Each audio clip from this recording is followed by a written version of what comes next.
designed for easy removal.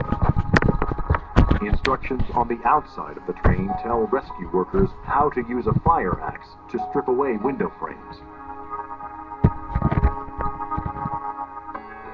Exterior doors are now much easier to open, and they have a clearly marked emergency level.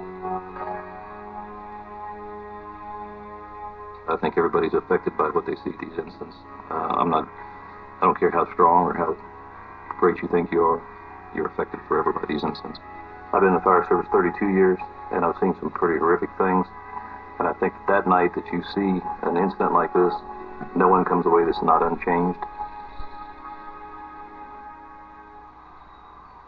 Sometimes it is a combination of factors that leads to disaster, circumstances that no train engineer can control, events that no passenger can ever imagine. In the fall of 1992, 3 childhood friends in Southern California decided to take the trip of a lifetime. We started planning our trip about 6 months prior to us leaving in end of September. And we had heard about this great package deal that Amtrak had offered. So what we decided on was picking New Orleans, then going to Orlando, Florida, Epcot Center, going to Washington, D.C., and then come straight across the states back to California. The friends left Los Angeles on Amtrak's Sunset Limited for a 2-week trip to Miami. A week into the trip, they were speeding through the swampy bayous of Alabama. I kept commenting to Angie and to the girls, it was already late at night, that look at on both sides. There's the bayou, there's water on the one side, there's water on the other side, and we're going over the bridge. It's so shiny, it's really nice, it's really beautiful.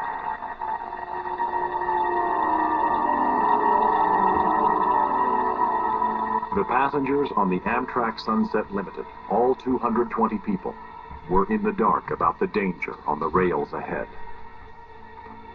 As the Sunset Limited crossed an 80-year-old bridge just outside of Mobile, Alabama, the passengers heard a crashing sound.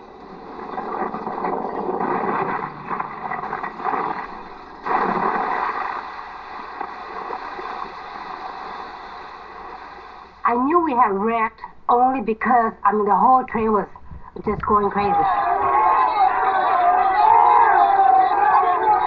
All I felt was the train rocking and rolling, and then it came to a sudden screech.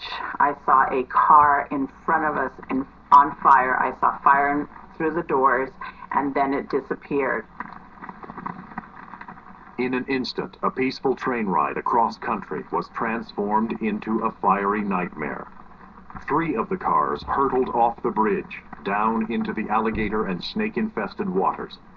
One of the locomotives blew up, and a large fireball began to engulf the train. The conductor called 911. Yes, listen, this is Amtrak train supervisor. We're on the Mobile River. The bridge is blown out. We got cars burning, people in the river. Yes, ma'am, we need help. Any kind of help you can get down here. What's going on with the sir? Yes. Okay, you with the Amtrak train? Yes, ma'am. I'm the supervisor on board. We're on the Mobile River. We got cars burning. They're over the bridges out. There's people in the water. We're trying to help them. We need all kind of help. Yes, ma'am. We need help. The cars are exploding at that time, and there's cars that are just laying on their side, and you see the fire coming out of the windows. You hear people screaming, and you saw people in the water. People were jumping in the water trying to save the people that were in there. And at that time, a lot of people panicked, of course. The people that were in back of us, in front of us, we did not know what way to go. We did not know where we were at. Some people literally ran into the front. The things opened. People actually fell into the water. By daybreak, hundreds of rescuers had pitched in to work on the worst train crash in Amtrak's history.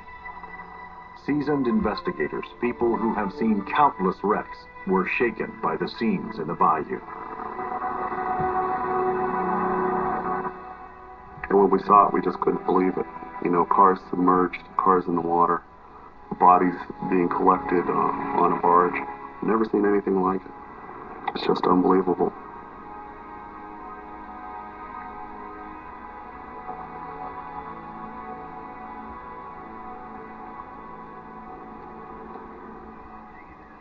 47 people died in the disaster, and at least 100 more suffered serious injuries. It took months to determine the cause of the accident. An investigation revealed that a tugboat pushing a barge had run into the bridge moments before the Sunset Limited crossed the tracks. Because of the dense fog, the tugboat captain had no idea that he had hit the bridge. Computer animation reveals the sequence of events. The force of the impact displaced the rails.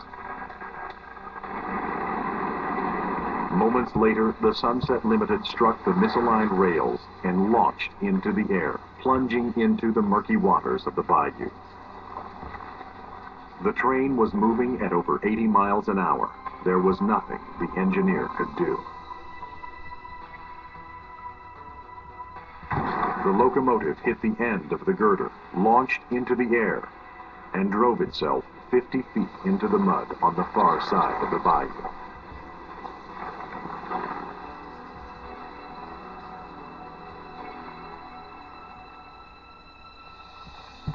As a result of the accident, the NTSB made several safety recommendations to ensure that such a tragedy does not occur again. This bridge was within half a mile of a major waterway. It had no lights on it. There was no protection in the channel to prevent tows from coming up in that direction. Some of the recommendations that we made asked the Coast Guard to take a look at these waterways and take a look at the bridges and try to make a determination of what the level of risk is to these bridges. Once you know the risk, then you can decide which need protection from errant barges and other things. I think this, like almost all the accidents that we investigate, was preventable. And if through regulations we can get a higher level of safety, then I think that's what we need to do. I think that everybody can do a better job in that area. The most common and deadly rail accidents in the United States occur at railway crossings. Most railroad deaths are not caused by one train hitting another, but by trains hitting cars and buses.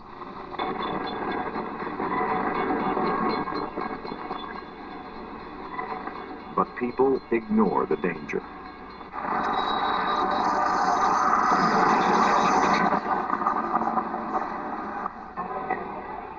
In the United States, once every 90 minutes, a vehicle and a train collide.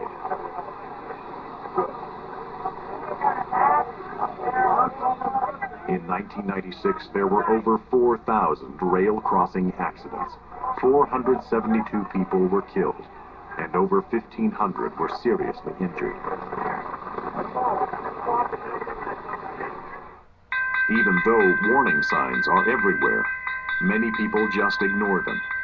Some survive, like the driver of this truck that stopped on a rail crossing for over 2 minutes. But thousands aren't so lucky. A demonstration conducted by the National Transportation Safety Board shows why. When a 2,000-pound vehicle and a 200,000-pound locomotive collide, there is no contest. No seatbelt, no airbag, no child safety seat, not even a roll bar is enough to protect a passenger in this type of collision.